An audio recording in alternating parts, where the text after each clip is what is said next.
And this fits or conforms itself to my string when I put the thumbnail down, when I put the thumb down on the string.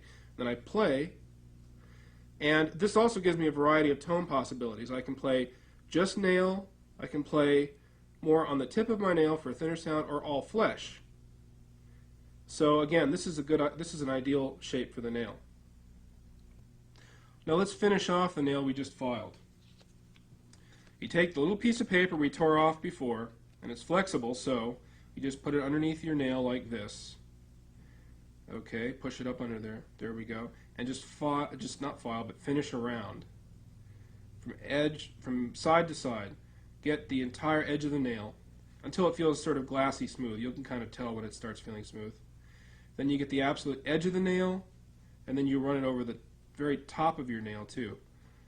And I won't do that all here because I've already done my nail.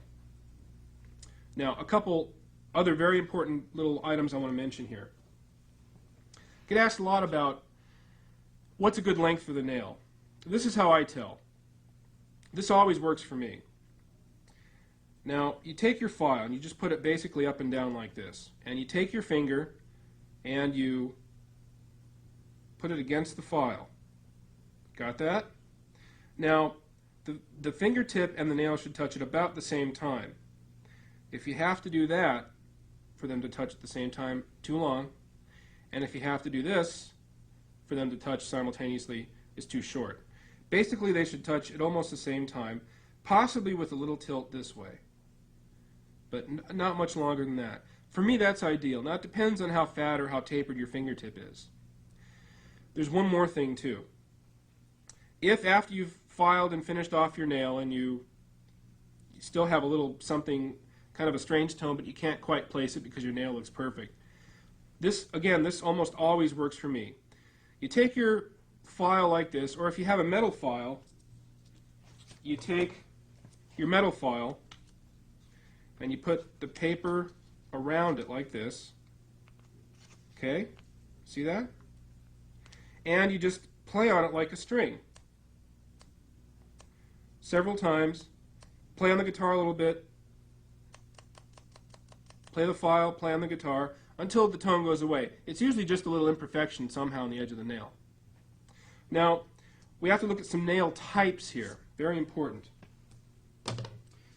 Look at the diagram on your screen.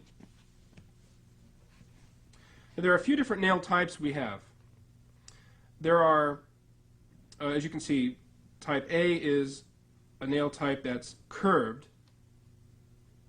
B goes straight across. C is an all too common nail type where the middle of the fingernail hooks downward like a little beak. And type D is a type that curves up in the middle.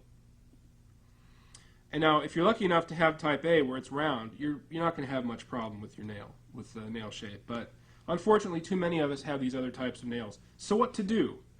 Now, these are only suggestions. Experiment with them a little bit and see how they work. But these usually work for me and students I've worked with. If you have either types A or B, as you can see on your screen there, shapes number 3 and 4, either one of those ramps will do nicely. For type A especially, both of those shapes work really well. If you have type C with a little beak in the middle of your nail there dipping down, shape number 3 is really the only way to go, because what you're doing there, because of that upward ramp, you're cutting through the middle of that beak, that hook, and you're minimizing the hook that way. So that usually works. Experiment though with the extremity of the ramp. It could be might have to be a little more extreme depending on the severity of the hook. And if you have shape or type number D where it goes up in the middle, again you could use nail shapes 3 and 4. I would suggest again nail shape number 3 just because it again will slice through that imperfection there in the middle of your nail. But try both. The thing is to be experimental here and really get to know what works for you. Don't lock yourself into any one way. Always kind of be free to experiment. And this way, not only you know what works best for you, but later on you'll be able to teach your students what's best for them. Now, remember, 2 things. Straight line is good, and a ramp is good.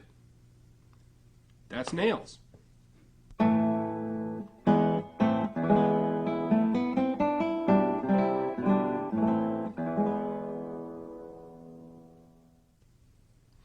We can compare our finger to a leg. Let me show you what I mean. This would be, the big joint here would be the hip, this would be the knee, and the ankle. Hip, knee, ankle. Got that? Now for our purposes here, we're going to call this the knuckle joint, the middle joint, and the tip joint. Now let me show you how that would work on the guitar. Let me get set up here so you can see. There we go. Now, let's describe it as we talk about a free stroke. Now, ideally, for a good free stroke, you want the knuckle joint almost directly over the string we're going to play. So we're going to be focusing on my I finger here. Look at the I finger and G string.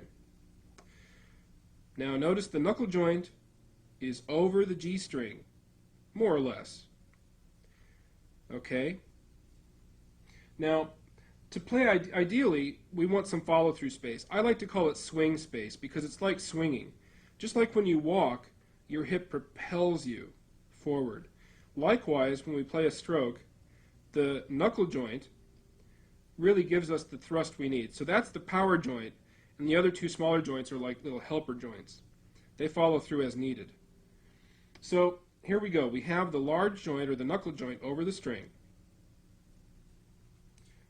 We're going to place the finger, and now we're going to pluck. Place, pressure, release.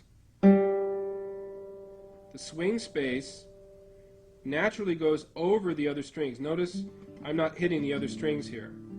The swing space I've allowed for myself gives me plenty of room to follow through this way. Alright, notice the thrust from my knuckle joint. It doesn't look like it's moving a lot, but I can sure feel it.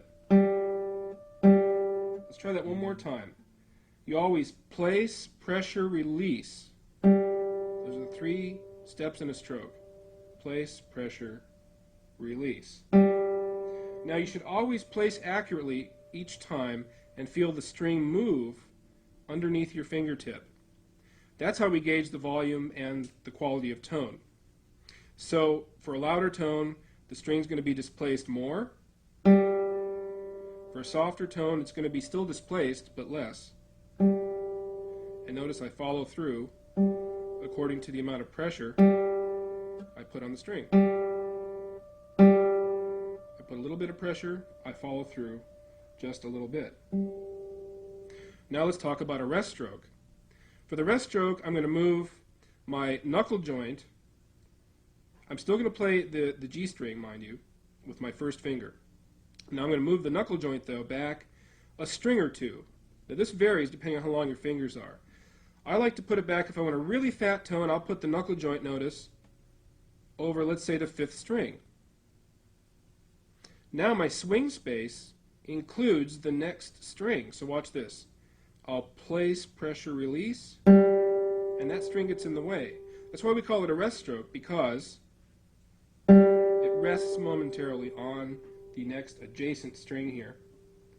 Now likewise, don't forget the 3 components, place, pressure, release. On the pressure part of the stroke, if we want a loud tone, we press down toward the guitar more, and then release. And